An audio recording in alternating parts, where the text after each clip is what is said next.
Some mothers are so egregiously irresponsible that we might want to make sure they never have another child. Pregnant drug abusers, mothers guilty of physical abuse or abandonment. Shouldn't they be stopped?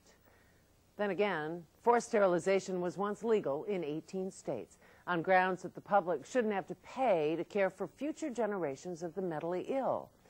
Nazi Germany justified sterilization laws for similar reasons, and that became a way of seeking racial purity.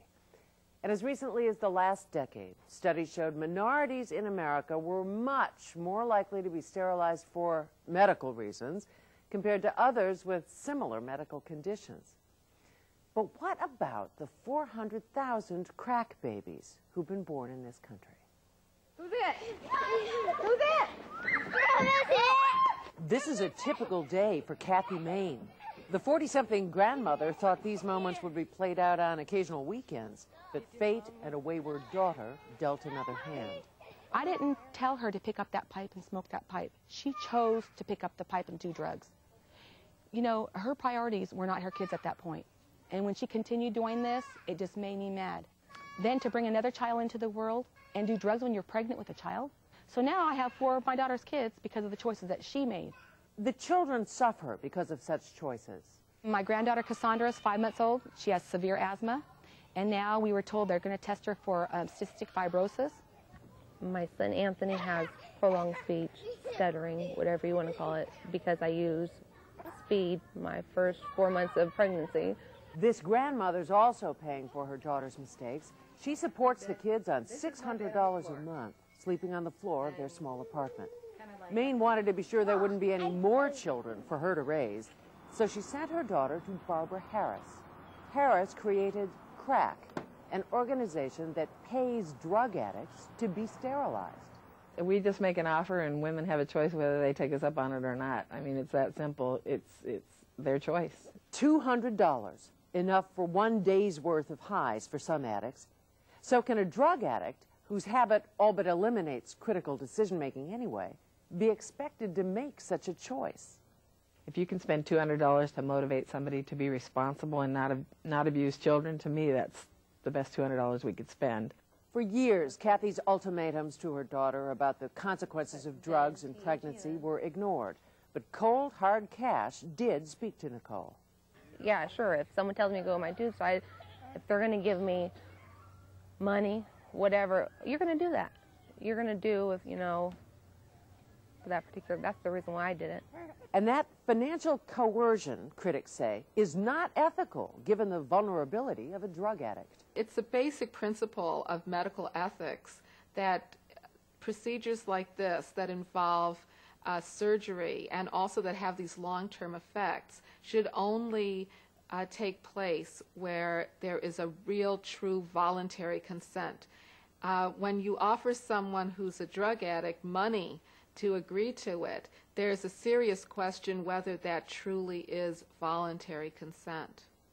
So if she get the $200 and go use drugs, at least she's not putting it into an innocent child that may not even make it here. Tracy Magruder lived on the streets of Compton, California for a decade. She had 3 drug-addicted babies before she finally took responsibility. She went to Barbara Harris's program and was paid to accept Norplant, a debatable and risky form of contraception that lasts 5 years. It was a chance I was willing to take. I don't think it could do too much damage that crack cocaine. You know what I'm saying, was doing. Now she works 2 jobs and is going to college.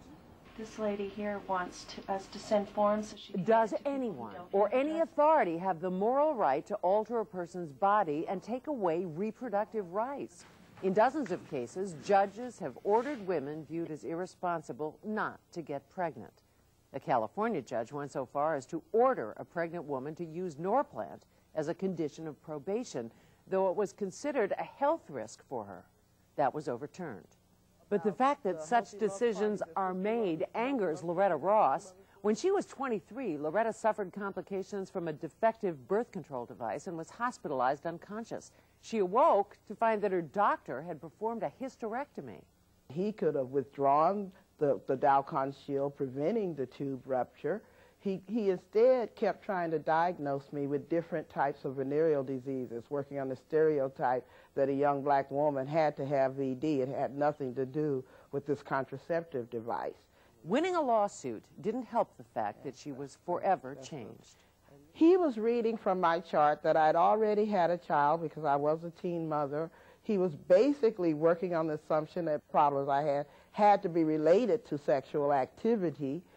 I don't think that it is safe to allow anyone to dictate whether or not a population reproduces or not. Crack has paid nearly 400 addicted women in 17 cities not to have babies.